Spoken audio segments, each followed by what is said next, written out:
So Pascale Higgins, who's on the graphic design course, is our final speaker in this panel. And then after Pascale's paper, we will have the discussion. So save up your questions, please. And Pascale's title is, this is a very important question. Why is artwork by women devalued? Pascale, you might need to just click on 1, 2, you've got that. Brilliant. Okay, so why is artwork by women devalued? Throughout my journal article, I wanted to analyse the gender bias in the art world throughout history and how that informs the way artwork by women is perceived and valued today. Is the art world as progressive as we claim, and how do galleries and other creative institutions play a part in this bias? So why is this topic important to me? As a woman about to progress into a creative industry, it's incredibly important to me that this bias is spoken about, as it will directly affect me and many other young women like me. The art world still has an indisputable gender pay gap problem.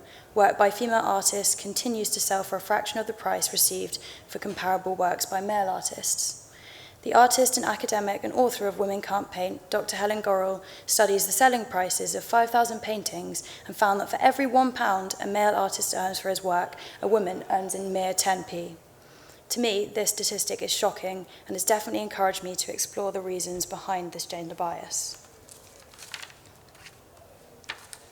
So throughout this presentation, I'll attempt to analyse the gender bias in the art world throughout history by looking at how artwork created by women is perceived and valued today, as well as historically, if the art world today is as progressive as we claim, and how galleries and other creative institutions play a part in this bias. So firstly, I looked at the definition of value. There are several different ways to define the idea of value.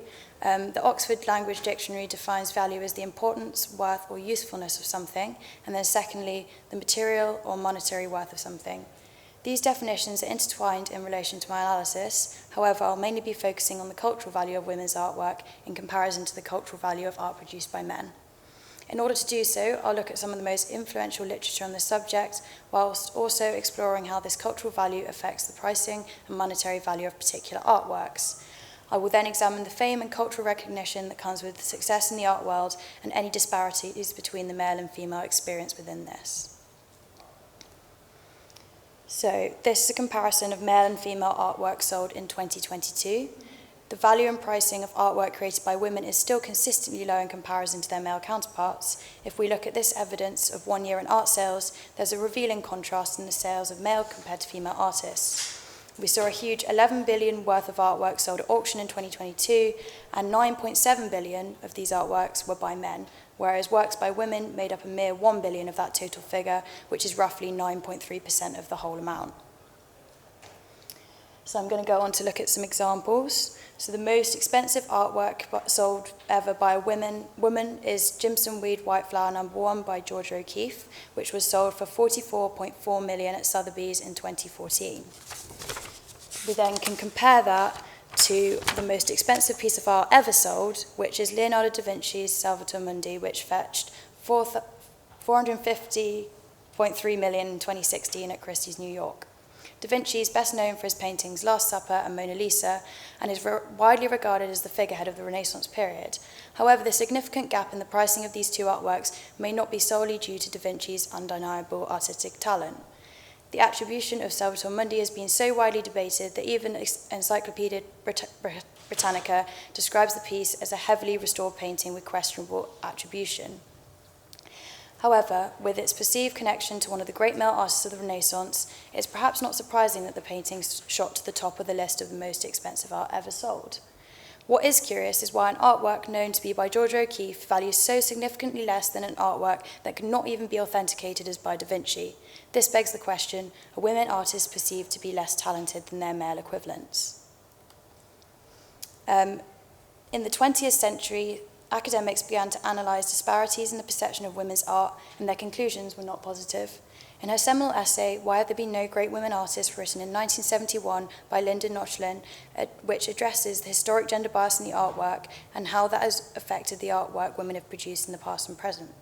She writes, We all know things as they are and as they have been in the arts as in 100 other areas, are stultifying, oppressive and discouraging to all of those, women among them, who did not have the fortune to be born white, preferably middle class and above all male. After concluding that there is a historical and present-day gender bias in not just the art world, but in wider society, Notchling goes on to call our attention to the impressive feat of any female artist's success, given not only the lack of attention to female artists throughout history, but also the constraints that women face every day. The fault lies not in our stars, our hormones, our menstrual cycles, or our empty internal spaces, but in our institutions and in our education. Education understood to include everything that happens to us from the moment we enter this world of meaningful symbols, signs, and signals. The miracle is, in fact, that given the overwhelming odds against women, that so many have managed to achieve so much sheer excellence. So, there is much analysis that suggests it is women's historically prescribed roles in society that contribute to the almost non-existent opportunities they had for success in the arts. In an essay titled Changing Ideals of Womanhood During the 19th Century, Dr. Susan Correa speaks of the women movement, which was starting to develop throughout the 19th century as women began to look for greater freedoms. Correa mentions that this movement promoted a series of new images for women: true womanhood, real womanhood, public womanhood, and new womanhood. The true womanhood prescribed a female role which was bound to the kitchen and nursery, a true domestic servant whose role was overlaid with piety and purity and crowned with subservience. Women were taught at this time to fulfill the gender roles laid out by the patriarchy and so expected to become mothers and housekeepers. Therefore, taking up any career, let alone following the path of the genius artists who spent hours in their studio day and night producing incredibly skilled and practiced artworks, was impossible for most women. This historical exclusion and expectations has had a devastating effect on the value and representation of female artists' work throughout history and to the present day. While women remained largely trapped in the domestic sphere for centuries, the cult of the artist as an individual male creative genius, rather than a skilled tradesperson working within a studio, emerged and grew stronger. This development began during the Renaissance period with the celebration of artists such as Da Vinci, but intensified in the 18th and 19th centuries. In an article titled The Myth of the Artistic Genius, written for the Paris Review, Codis Delastre states that women have been forever locked out of the conversation of the genius artist, as the understanding of such a person has been so closely linked to the privilege and traits associated with masculinity. The problem that we now have is that although not everyone can be an artistic genius, only the white European men with means are even associated with the concept. Women were expected to support their husband in his endeavours and put aside any ambition to raise a family and to run a home. So I'm now going to speak about Lee Krasner, who was an artist in her own right, but was expected to work around Jackson Pollock, her husband. Talented female artists were as trapped in marriage as conventional wives, and Lee Krasner is a good example of this. Herself a successful American abstract expressionist painter, she married Jackson Pollock in 1945. The same year they moved to now what's known as the Pollock-Krasner House and Studio Springs in the town of East Hampton on Long Island. On British art historian Katie Hessel's podcast, the Great Women Artists podcast, she interviews curator Eleanor Noreen about Krasner, and one of the moments that really stands out within the discussion is when they touch upon Krasner's relationship with Pollock. Pollock created his studio in the large barn attached to their house, and Krasner was confined to the upstairs bedroom, except for when it was too cold in the aforementioned barn, at which point, in Noreen's words, Pollock comes in, kicks her out of the bedroom, and she has to work in the downstairs living room. Whatever the dynamics of their personal relationship, we still see this expectation that Krasner should put Pollock, the male genius artist, and his art ahead of her own needs or work. So this leads me on to a study I did myself while writing this journal article about women's representation in Tate Modern and Tate Britain. So my own research took me to the archives of exhibitions held by Tate Modern and Tate Britain since 2003. I used New Exhibitions, an online art resource that aims to provide a comprehensive, timely and accurate guide to the contemporary art scene, and trawled through the many exhibitions put on by both Tates and to develop a statistic that would reflect the ratio of male artists to female artists being represented in both galleries. It's important to note that these percentages are based on solo or duo exhibitions and do not include artists that were part of any larger group exhibitions. So since 2003, the Tate Modern had 131 solo or duo exhibitions, and only roughly 30% of those included female artists. The data from Tate Britain also looks equally unimpressive, with 33% of their 112 solo or duo exhibitions containing work by women. When calculating these statistics, I listed the exhibitions in reverse chronological order and noticed that in the past 6 years, the gender ratio was fairly even, with years like 2019 seeing exhibitions in the Tate Modern by Dora Maar, Kara Walker, Dora Mara, and Dorothea Tanning. However, overall, the evidence demonstrates a huge disparity in the ratio of men to women, with some years only showing artwork by men. So I'm going to return to my original comparison of Jimson Weed White Flower No. 1 and Leonardo da Vinci's Salvator Mundi, and I'd like to explore the similarities and differences between the two artists and discuss whether their respective styles, history, and attributes of both reflect the difference in the economic value of their work. So Lisa Messinger of the Department of Modern and Contemporary Art at the Met describes O'Keeffe as a major figure in American art. She refers to her as remarkable for staying true to her own style, which was based on finding the essential abstract forms in nature, whilst many others followed the shifting art trends of the time. In 1977, she was awarded with the Presidential Medal of Freedom, and in 1985, she was awarded with the National Medal of Arts by President Ronald Reagan, which was then followed by her induction into the National Women's Hall of Fame in 1993. She developed her own distinctive and individualistic style, through which she helped pioneer American modernism, and impressive feat, which saw her name up there with famous male artists of the time, such as Edward Hopper and Charles Demuth. Like O'Keeffe, Da Vinci was very much a pioneer of his time and is celebrated for not only artistic but scientific contributions. His legacy has inspired artists and scientists for centuries after his death, and the breadth of his skills and interests range from mechanics and anatomy to physics and architecture. This is partly why he is the epitome of the concept of the genius.